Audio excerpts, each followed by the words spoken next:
Hey everybody, it's Andy with RS Xperience, and today I'm at Porsche of Louisville to get a new set of tires on the RS. I can't believe it, I already have 10,000 miles on these tires. So let's get some tires on there, check the brakes and check the alignment.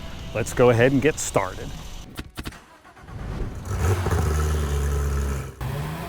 Hey, I'm Andy, a high-performance car enthusiast with a passion for well-engineered automobiles. I love to drive mountain roads with like-minded enthusiasts, along with sharing driving tips and techniques in my Porsche GT3 RS and BMW M2 CS. The Cup 2 tires actually have 10,000 miles on them. I had these tires installed in August of last year, and I've been doing a lot of driving down in the mountains. This is like a record for me. I've never gotten 10,000 miles out of a Cup 2 tire before. Check out our website, www.rsxperience.com. Put a link in the description below for our upcoming event, the Skyway Spectacular, October 7th to 11th. I hope that might be sold out by the time this video goes out, but nonetheless, if you go to the bottom of our website, sign up for our newsletter. I promise not to bombard you with emails, maybe one a month, and you'll be the first to know as new events are released. So for the GT3 RS, there's probably, I'm gonna say roughly about 7 tires available for this car. So again, not a ton compared to maybe some other cars that you may own. This particular car today, we're gonna put on the Michelin Pilot Sport Cup 2. The Cup 2s will run about $2,150 for the Cup 2s. Now, you guys may have other dealers that you can get these prices from, so right, these prices are subject to change, but I'm giving you a general idea. But there's also a Michelin Pilot 4S, and the 4S is more of a, not quite as a track aggressive tire, so more of a streetable tire. So it has more tread, longer lasting, and especially good in the wet and the rain. Pilot Sport 4S will run about $1,900, and these prices are without tax, maybe with tax, but without installation and balancing and all that stuff. So about $1,900 for a set of 4 for the RS on the 4S. Porsche also does make a Porsche Cup 2 Track Connect. So it's basically a Cup 2 tire that has, I think it's a pocket inside the tire, and it has sensors that measure both the tire pressure and tire temperature, which is really good on track because the temperature is ultimately a reading that you want to get to help for wear and grip. So if you're a heavy track nut, the Track Connect may be a tire worth looking at. The Track Connect is actually cheaper, which is kind of odd. It's 2003. I don't know why, but anyway, maybe they don't sell a lot of them. And then there is the Michelin Pilot Sport Cup 2R, which is like a racing compound. So that tire, I don't even know, can you drive that on the street? I'm thinking you can. You may not want to drive it on the street. The Cup 2Rs, now this is the one that's really gonna hurt a little bit. So the Cup 2Rs are like $3,300. And my understanding is these things only last like a weekend if you go to the track. So if you do 3 days at the track, you're probably gonna get just a weekend. If anybody's getting more than that, put something down in the comments below. I'd love to hear your input on the Cup 2R. And then also the other 3 tires are a Pirelli P Zero, and then they have a Pirelli P Zero Trofeo R. So think of the Cup 2R. So this is the Pirelli's very track focused tire. And then the last tire is a Dunlop Sport Maxx Race 2. I actually had those on my .2 GT3. Weren't that bad, but I like the sidewall of the Cup 2 versus the Dunlop, meaning that when you go around a turn hard and aggressive, I feel like the Dunlops might have a little more give. I don't want to say they roll because it's not really rolling, but they have a little bit more give.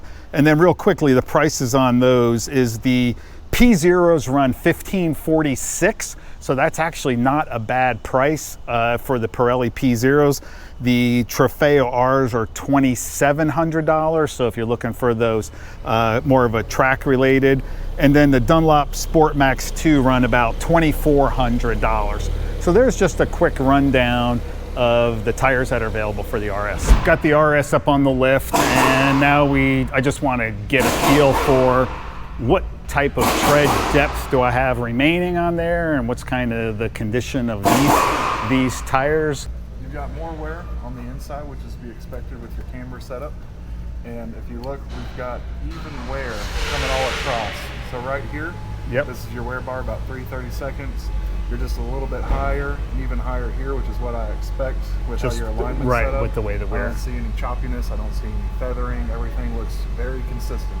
So there's nothing concerning from whenever I look at this tire. Cool. I don't see anything wrong with your alignment or anything. Cool. They're just worn from all the driving you've been doing. Right. Would you say, I mean, based on what you can see here, I mean, oh, yeah, they're definitely in. I've got my tread depth gauge here. Comes out to 3/32, which is where we normally quote them. Okay, quote to say time to replace. Yep. Okay. That's what those wear bars are for. Yep. That's why they correspond to 3/32. That one's actually 2/32. 2/32. Okay, Yep. so we're definitely time to replace these things. So this is the inside of a 911 that needed to have all of the wiring harness replaced. So what had happened was, and you guys may have heard this before, is rat damage. So you guys get rats in your garage or in your place and they want to chew up your car, and then this is what they have to do. They got to pull your entire car apart so they can replace the wiring harness. Yikes. So one of the things you guys hear about is the center lock wheels. So you either have to put a device on the brake pedal to hold the pedal, or you have to get someone to assist you to climb in the car, put their foot on their brakes. So what is this, 444 foot-pound? Yes. Yeah, so 444 foot-pounds. So now he's got the breaker bar extension on there and working to then get this sucker to break him. So yeah, we'll put him on camera here. I think he's working out for the Olympics or something. So to crack those things. Awesome. Okay, so we were checking the brakes, and then one of the things they're going to do real quick is just check the rotors. But here's a little tidbit. I'm not sure if you guys know it. You see this measurement here. It says 5440. So the 54 represents, from the rotor standpoint, you know, the new measurement, and then 40 would represent the replacement measurement of the carbon. And it's in several areas along, because it's not consistent. If you notice down here, it says 56 and 42. So we're gonna go ahead and put a measurement on there and see what it's like. There we go. So they put it at that mark where the measurements are, and it says 54 new, 40 replacement, and we are at 51.3. Still touches a little bit. Yeah, it has to touch something, kind of break that bead on there. And then here comes the other piece down on the other side there. That'll actually, it's got a metal hook on the back side. It actually goes down, and that's what pulls the bead. Oh, got it. All right.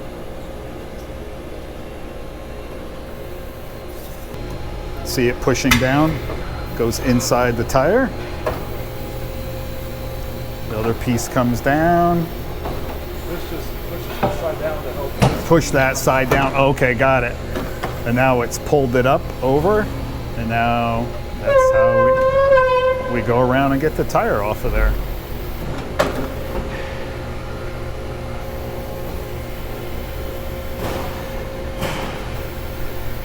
And then it just pulls the tire up over the rim on the other side. There we go. Very cool.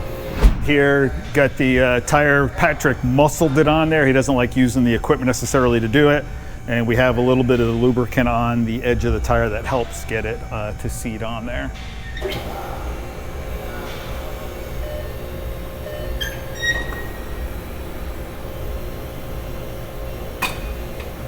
Basically just running that thing in the reverse of what we did the last time. Yeah, the bead will run on here, and that's what pushes it down. Got it. Give it a little bit of helpful push. There we go. It just starts it down.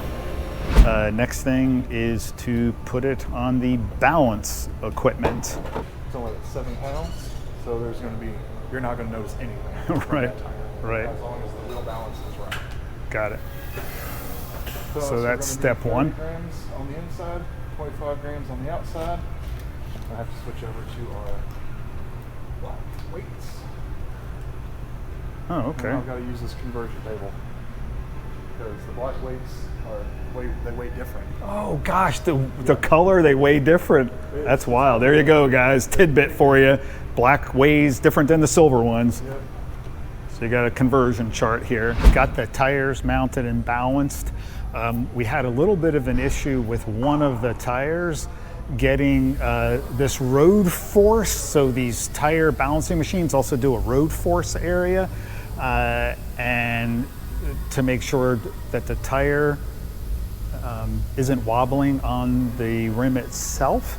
So we had to move the tire around on the rim to redo it again. We had to do it 3 times until we got it in the right place, and we're ready to get them torqued, to retorque them.